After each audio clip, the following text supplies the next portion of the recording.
और एक इम्पोर्टेंट बात ठाकुर कहते हैं, आर एक आछे ध्यान, और एक है वो है ध्यान। देखिए पहले तो क्रंदन योग के बारे में बताया और फिर अभी बताते हैं ध्यान के बारे में। और यह जो दो चीज बताते हैं ठाकुर के खुद के जीवन में, देखिए कि सर्वप्रथम माँ काली का दर्शन हुआ था, वो क्रंदन करते करते ही, रोते रोते ही, व्याकुल होकर के, प्रार्थना करके ही ठाकुर को दर्शन हुआ था। किंतु फिर जब विवाह करके कलकत्ता वापिस आए ठाकुर, और फिर एक के बाद एक यह जो भैरवी ब्राह्मणी वगैरह जो शिक्षकों का, उनके गुरुओं का आगमन हुआ, तो उन्होंने ठाकुर को विधिवत रूप से उन्होंने साधन पद्धति सिखाया।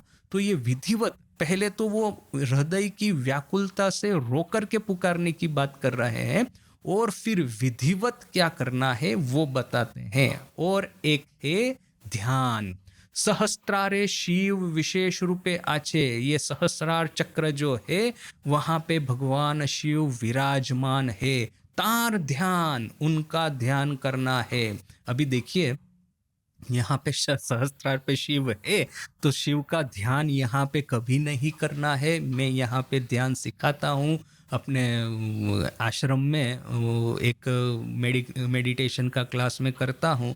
तो किंतु मैं सब समय स्पष्ट रूप से कहता हूँ कि ध्यान करना है हमेशा हृदय में, कभी भी हृदय छोड़ करके अपना यह जो आज्ञा चक्र है वहां पे बिल्कुल ध्यान नहीं करना है। बड़ा ही डेंजरस आज्ञा चक्र, सहस्रार, ये अनाहत, विशुद्ध और आज्ञा, और ये सहस्त्रार। तो यह जो चार ऊपर के जो मुकाम है ये कुंडलिनी के यात्रा के, उसमें ध्यान हमेशा करना है यह जो अनाहत चक्र के ऊपर में, हृदय के ऊपर में। इससे ऊपर में विशुद्ध, आज्ञा या सहस्त्रार कभी ध्यान नहीं करना, बड़ा ही डेंजरस है। भले ही चाहे ठाकुर ने यहाँ पे कहा हो, क्योंकि जो लोग रामकृष्ण संघ में थोड़ा बहुत भी जब ध्यान साधन भजन करते हैं, हमारे गुरु महाराज भी जो सिखाते हैं स्पष्ट रूप से कहते हैं ध्यान हमेशा हृदय पे करना है, हृदय को छोड़ के और कहीं नहीं करना। फिर जो स्वाभाविक जो कुंडलिनी की ऊर्ध्व गति है वो आपको अनाहत से विशुद्ध, विशुद्ध से आज्ञा, आज्ञा से सहस्त्रार ले जाए, वो अलग बात है। किंतु सीधा ये सहस्रार के ऊपर में, न कि आज्ञा के ऊपर में, न कि विशुद्ध चक्र के ऊपर में ध्यान किया, तो बड़े ही भयानक परिणाम आएंगे। वह सब कब है पता है? ठाकुर ने यहाँ पे ये सक्सेशन बताया है।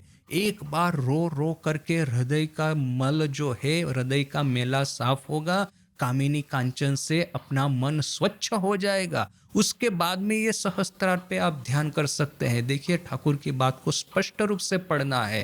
पहले क्रंदन योग और उसके बाद में सहस्त्रार में शिव है, उनके ऊपर ध्यान।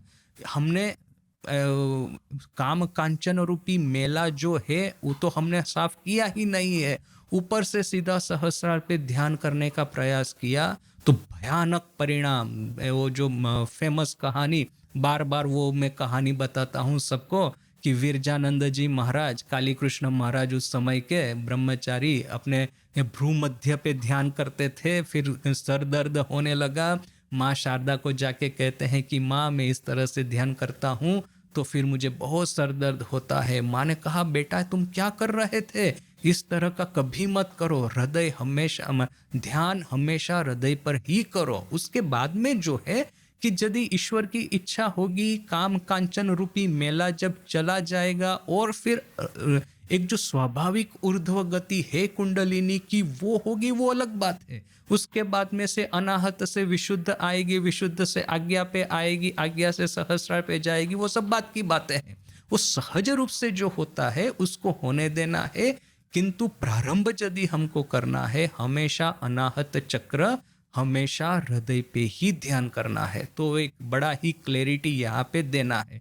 भले ही चाहे ठाकुर ने कहा कि सहस्रार में शिव विशेष रूपे विराजमान है, उनका ध्यान करना है, किंतु याद रखिए कि यदि रो रो करके, क्रंदन करके करके जब हृदय का मेला परिष्कार हो जाएगा, उसके बाद की बात ठाकुर कह रहे हैं, उसके पहले की नहीं। तो यह एक बहुत विशेष रूप से वार्निंग। शरीर स्वरा मन बुद्धि जोल। शरीर जैसे कि एक पात्र है और मन और बुद्धि इस पात्र में रखे हुए जल की तरह है। ई जोले शेई सच्चिदानंद सूर्येर प्रतिबिंबो पड़े। इस जल में ही वही सच्चिदानंद सूर्य का प्रतिबिंब पड़ता है। शेई प्रतिबिंब सूर्येर ध्यान करते करते सत्य सूर्योतान कृपाय दर्शन होय। यही प्रतिबिंब सूर्य का ध्यान करते करते सत्य सूर्य जो है उसका उनकी कृपा से, देखिए तार कृपा है, उनकी कृपा से दर्शन होगा। ठाकुर ने ऐसा नहीं कहा कि ध्यान करते करते सत्य सूर्य का दर्शन होता है, कहते हैं ध्यान करते करते सत्य सूर्य उनकी कृपा से दर्शन होता है। So this is a very important distinction.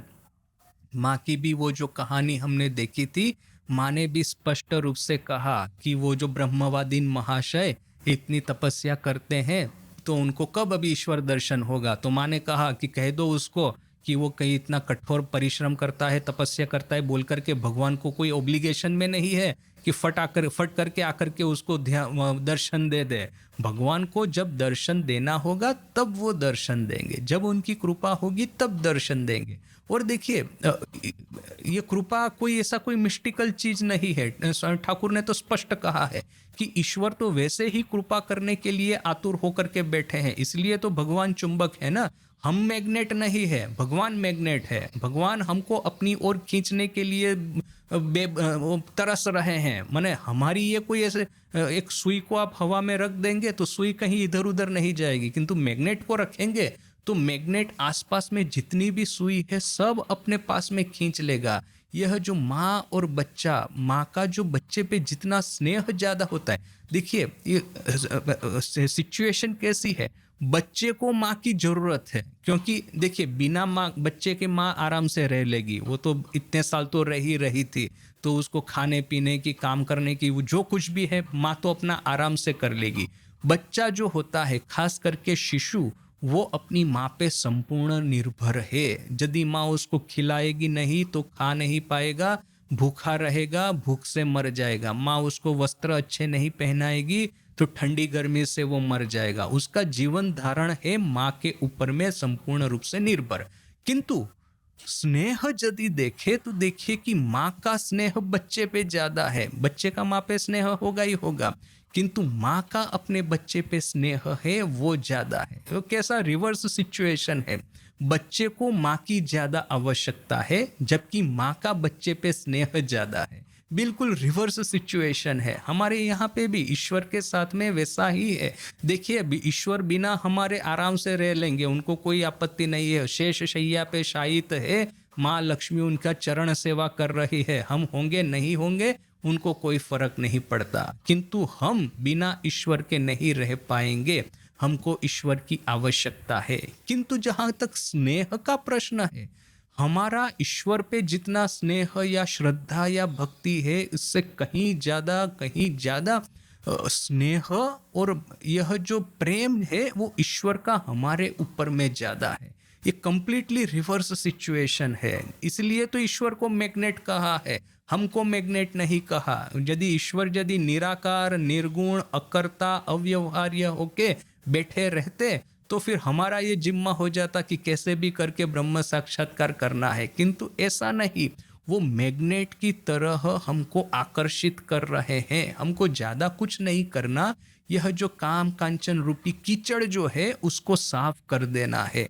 तो जैसे ही यह साफ हुआ वैसे ही हम उनकी ओर उड़ करके जैसे कि माँ की गोद में जाके बैठ जाएंगे। तो यह जो उनकी कृपा ये जो बार बार हम पढ़ रहे हैं, ये एक इंटेलेक्चुअल एक्सप्रेशन है। उसको बड़े ही बेसिक जो एनालिसिस कर सकते हैं, करने को जाएंगे तो वो सिंपल ही है कि अपने मन में से जितना भी मैला है उसको धो दो, तो फटाक करके ठाकुर, कल ही हमने देखा कि ईश्वर का कृपा पवन जो है वो तो बह ही रहा है। हमको तो बस अपना पाल खोल देना है, अपना जो सेल है उसको खोल देना है, तो वैसे ही सेल में हवा जाएगी, अपनी नौका आराम से पानी में तैरना शुरू कर देगी। तो यह देखिए इंटरेस्टिंगली अभी रिसेंटली मैं एक देख रहा था, अभी आजकल तो ये बड़े बड़े जहाज होते हैं, वो तो इलेक्ट्रिसिटी पे चलते हैं, ये कोल पावर पे चलते हैं। और अमेरिका के जो ये जो जहाज है, युद्ध के जहाज, वो तो न्यूक्लियर रिएक्टर पे चलते हैं। किंतु रिसेंटली अभी यह एक ऐसा इन्वेंशन किया है कि मेटल के सेल बनाए हैं। तो ये मेटल, खास करके ये कॉमर्शियल शिप होते हैं ना, बड़े बड़े टैंकर होते हैं जिसमें कि 1000 कार, न कि 1 लाख टेलीविजन वगैरह सब कोरिया से, जापान से अमेरिका जाएगा। तो इस तरह के बड़े बड़े कार्गो शिप जो होते हैं ना, उसमें मेटल के सेल बनाए हैं। तो मेटल के सेल विराट होते हैं, और उसको खोल करके इधर उधर घुमाते रहेंगे ना, तो इससे जो फ्यूल कंजम्पशन है ऑलमोस्ट 80% कम हो जाता है। तो माने इवन आज के युग में भी न्यूक्लियर रिएक्टर पे, ये इलेक्ट्रिसिटी पे, कोयले पे, डीजल पे, पेट्रोल पे जहाज चलते हैं, किंतु फिर भी आज के युग में भी सेल का इतना इम्पोर्टेंस है। ये देखिए कि यदि उनकी कृपा से उनका दर्शन होगा, यह बात बड़ी क्लियर है। और यदि ये कृपा का क्या अर्थ है वो समझने को जाएंगे, तो वो है मन के ऊपर में से काम कांचन रूपी कीचड़ को हटाना। तो ये एक हो गया। और फिर यहाँ पे देखिए ठाकुर एक बड़ा ही इंटरेस्टिंग उदाहरण देते हैं। शरीर जैसे कि एक पात्र है, पात्र में जल भरा है, जल के भीतर में सूर्य का प्रतिबिंब दिखता है, और यह प्रतिबिंब पे ध्यान करेंगे तो असली सूर्य का दर्शन होगा। अब ये प्रतिबिंब तो हमको पता ही है कि हृदय में यह जीवात्मा रूपी यह चेतन तत्व है। इस चेतन तत्व वेदांत जिस तरह से हमको समझाता है कि यह है ब्रह्म, ब्रह्म के ऊपर में समष्टि अज्ञान का जब आवरण आता है तो फिर ये प्रकट होते हैं ईश्वर। और फिर यदि ये व्यष्टि अज्ञान का आवरण आता है, अध्यारोप होता है, तो फिर प्रकट होता है ये इंडिविजुअल जीव, या तो फिर ये हम इंडिविजुअल व्यक्ति। तो फिर हम सबके भीतर में देखें, आप ईश्वर पे ध्यान करें न कि फिर अपने हृदय पे ध्यान करें। अल्टीमेटली तो आप प्रतिबिंब के ऊपर में ही ध्यान कर रहे हैं, आप असली जो चेतन तत्व है उसके ऊपर ध्यान नहीं कर रहे हैं।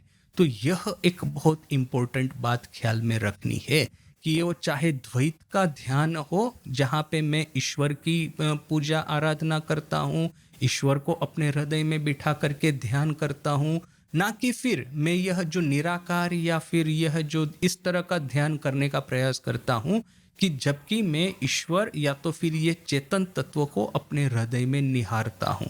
ये दोनों ध्यान, ये चाहे मैं बाह्य भगवान का ध्यान करना है या हृदय में चेतन तत्व का ध्यान, दोनों रिफ्लेक्टेड प्रतिबिंब है। और यह रिफ्लेक्शन को धर करके आप असली सूर्य का दर्शन होगा। ध्यान करते करते जैसे ये अध्यारोप जो हुआ है वो अपवाद में परिणत होगा, ये अज्ञान या माया का जो आवरण है वो धीरे धीरे करके क्षीण से क्षीणतर होता जाएगा। तो फिर इसके भीतर की जो असली ज्योति है वो ज्यादा से ज्यादा स्पष्ट रूप से प्रकट होना शुरू हो जाएगी। तो ये ठाकुर का बड़ा ही एक ग्राफिकल उन्होंने ये उदाहरण देकर के कहा है कि ये शरीर है जैसे कि एक पात्र, और इसके भीतर में ये मन और बुद्धि रूपी जल है। उस जल में ये सच्चिदानंद सूर्य का प्रतिबिंब प्रकट होता है, और इस प्रतिबिंब पे ध्यान करते करते अल्टीमेटली असली सच्चिदानंद जो है उनका दर्शन होगा, साक्षात्कार होगा। और ये करना है हमेशा हृदय में, मन बुद्धि चित्त अहंकार या तो फिर इसके ऊपर में ध्यान, जो कुछ भी हमको करना है सब हृदय में करना है। इस बार मैं ये जो मेडिटेशन का क्लास ले रहा था तो मैंने वो कहा था उस समय कि मान लीजिए कि आप ध्यान कर रहे हैं, तो ध्यान तो आप हृदय में ही करते हैं, किंतु देखेंगे कि आपका ये जो ब्रेन है, ब्रेन में से सतत नए नए विचार प्रकट होते रहते हैं। आप यदि अपने ब्रेन को स्विच ऑफ करना नहीं सीखेंगे तो फिर प्रॉब्लम क्या होगा कि आप अपने हृदय पे ज़्यादा देर तक ध्यान नहीं कर पाएंगे। ब्रेन को समझ लीजिए कि यह है पाकिस्तान, और ये पाकिस्तान किस तरह से टेररिस्ट को भेजता रहता है हमारे यहाँ पे ट्रबल खड़ी करने के लिए, वैसे ही ये अपना ब्रेन जो है ये सतत दुनिया भर के विचार जो है वो अपने मन में फेंकता रहता है हमको अशांत करने के लिए, हमको डिस्ट्रेस करने के लिए। तो फिर यदि इस पाकिस्तान से छुटकारा पाना है तो बॉर्डर को सील कर देनी है। वैसे ही ये जो गले के ऊपर का ये जो मस्तिष्क है उसको पूरा स्विच ऑफ कर देना है और फिर आपका जो पूरा कंसंट्रेशन है यहाँ पे हृदय में होना चाहिए। तो ये एक बात कही थी। और फिर देखिए कि आपको ध्यान करना है तो एक उपमा मैंने कहा कि मान लीजिए कि आपका ये जो मन है ना वो गधे की तरह है। गधे के पास में काम करवाना अर्थात कि ये ध्यान करवाना बड़ा ही मुश्किल है। तो आपको अभी जैसे वो एक ट्रेडिशनल मेथड है, गधे के ऊपर में आप भार रख करके बोझा रख करके उसको कहीं पे ले जाना है, तो आपको दो मेथड का इस्तेमाल करना होगा, स्टिक एंड कैरोट। अब इस कैरोट क्या है कि गधे के सामने आपने वो कैरोट यानी कि गाजर को टांग दिया, एक लकड़ी के ऊपर में रस्सी बांध करके गाजर टांग दिया। अभी वो गाजर खाने के लोभ में, कैरेट खाने के लोभ में ये गधा जो है आगे आगे जाता जाएगा और जितना आगे जाएगा इतना ही आप लकड़ी से ये रस्सी को दूर करते जाइए, कैरोट भी उसके उतना दूर होता जाएगा। तो लोभ के मारे ये पीछे पीछे जाएगा कैरोट के और आखिर में जब डेस्टिनेशन आ गया तब आप वो कैरोट को उसको खिला दीजिए, वो खा लेगा, वो आपका काम हो गया ये कैरोट के लोभ के मारे। अभी कोई कोई गधे होते हैं इतने निकम्मे होते हैं कि वो कैरेट खाने के लोभ में आधा तक जाएंगे फिर वहां पे रुक जाएंगे। तो फिर आपको स्टिक वाला अप्रोच लेना पड़ेगा, लकड़ी से उसको मारना पड़ेगा। तो ये मैंने स्टिक और कैरोट, पहले तो प्रलोभन देना है, प्रलोभन से जितना काम करे सो करे, नहीं करेगा तो लकड़ी से मारना है। सो ये स्टिक एंड कैरोट वाला अप्रोच गधे के पास में काम करवाने के लिए करना है। मन के भीतर में भी ऐसा है, यदि आप ध्यान करने का प्रयास करते हैं तो स्टिक एंड कैरोट। कैरोट क्या है? प्रलोभन देना है। प्रलोभन क्या है? एक इस तरह का ऑब्जेक्ट इसके ऊपर में हमको ध्यान करना है जो कि बड़ा ही लोभनीय हो, जो कि बड़ा ही मनपसंद हो मन को। जैसे कि ये मैं यहाँ पे सुबह को मॉर्निंग वॉक के लिए जाता हूँ, समुंदर के किनारे रेती पे बैठ करके जो उगते हुआ सूर्य है सुबह का पहला पहला, उसका दर्शन करता हूँ। वो वातावरण इतना सुंदर है। और ये जो बीच रोड है वो गवर्नमेंट सुबह को बंद कर देती है, म्यूनिसिपालिटी ब्लॉक कर देती है मॉर्निंग वॉक के लिए। यानी कि पूरा शांत वातावरण, कोई व्हीकल नहीं, कुछ नहीं। और ज़्यादातर लोग जो वॉकिंग के लिए आते हैं रोड पे वॉक करना पसंद करते हैं, रेती में नहीं। तो मैं रेती में यहाँ पे बीच के ऊपर बैठा हूँ, आसपास में जनरली कोई नहीं रहता। तो इतना सुंदर सुबह का वातावरण, सनराइज हो रहा है, मैं बीच पे अकेला बैठा हूँ। So let this be an object of meditation, let this be the carrot. इतना सुंदर तुमको मैं दे रहा हूँ आहार करने का, तो तुम उसको आहार करो। तो मन जो है प्रलोभित होकर के उस पे केंद्रित होगा। किंतु देखिए कि कुछ क्षण के बाद में मन यदि इधर उधर भटकना शुरू भी करता है तो फिर ये स्टिक वाला अप्रोच, संकल्प शक्ति, विल पावर को हमको यूज करना होगा। विल पावर को दृढ़ करके मन को चाबुक मारनी होगी, डांटना होगा, कंट्रोल में लाना होगा। यदि ये विल पावर स्ट्रॉन्ग नहीं करेंगे, सिर्फ ये कैरोट के सहारे मन को लुभाने का प्रयास करेंगे, तो वही गधे की तरह, आलसी गधे की तरह 50% हो जाएगा किंतु फिर वहीं पे रुक जाएगा। तो ये स्टिक एंड कैरोट, मन को जो हृदय पे ध्यान करने का विषय जो एक देना है, बड़ा ही प्रलोभनीय होना चाहिए। वही दक्षिणेश्वर में ठाकुर का कमरा, ठाकुर वो बड़ी खाट पे बैठे हैं, छोटी खाट पे माँ बैठी है, फिर वहाँ के जमीन पे यहाँ पे राजा महाराज है, यहाँ पे स्वामी जी है, और मैंने अपनी जगह फिक्स करके रखी है। वो जो गंगा की और जो दरवाज़ा खुलता है एग्जैक्टली वहाँ पे मैं बैठता हूँ। तो यहाँ पे ठाकुर, माँ, स्वामी जी, राजा महाराज, ये गुरु भाइयों का भी दर्शन होगा। और थोड़ा बाहर में नज़र डालूंगा तो ये सुंदर बागान है और ये कल कल बहती हुई गंगा है, उसका दर्शन होगा। तो यह एक सीन जो है मैंने बना दिया है, उसके ऊपर में ध्यान करना है। तो एक प्रलोभन दिया कि देखो इतना सुंदर तुमको ध्यान का एक ऑब्जेक्ट मैंने तुमको दिया है, मन को कहते हैं, तुम इस पे ध्यान करो। और यदि मन इससे भी यदि नहीं मानेगा तो फिर विल पावर डेवलप करना है। इधर उधर के जो कोई भी विचार आता है, ये पाकिस्तान से टेररिस्ट आते हैं तो सबको फिर आपको चाबुक मार के न कि AK-47 से उड़ा देना है। तो यह सैनिक की तरह आपके भीतर में यह करेज भी चाहिए, साहस भी चाहिए, विल पावर भी चाहिए, दृढ़ पराक्रम शक्ति भी चाहिए। और यहाँ पे रुजुता है, मृदुता है ध्यान की, ये शरणागति की, ये स्त्री सुलभ भाव और ये पुरुष सुलभ भाव, दोनों का सम्मिश्रण होगा तब आप ध्यान कर पाएंगे। अर्धनारीश्वर शिव, मुझे यह जो ये कल्पना है, माने ये जो कॉन्सेप्ट है बहुत अच्छा लगता है, क्योंकि ध्यान करने के समय शरणागति, यह जो स्नेह प्रेम, ये जो कोमल भाव है, मातृभाव है, संतान भाव है, उसको वन हैंड हमको जैसे डेवलप करना है, साथ में ही यह जब डिस्ट्रक्टिव विचार आते हैं तो शिव की तरह रौद्र रूप भी धारण करना है। ये रौद्र रूप धारण करना नहीं सीखे तो ये विचारों का ये जो ये पूरा एक प्रपंच है हमको खा जाएगा। तो वो भी एक रुद्र स्वरूप भी धारण करना आना चाहिए, और यह जो सौम्य शांत स्नेहमय ममत्वमय स्वरूप भी धारण करना आना चाहिए। ये स्टिक एंड कैरोट दोनों इस्तेमाल करेंगे तभी हम ठीक ठीक ध्यान कर पाएंगे।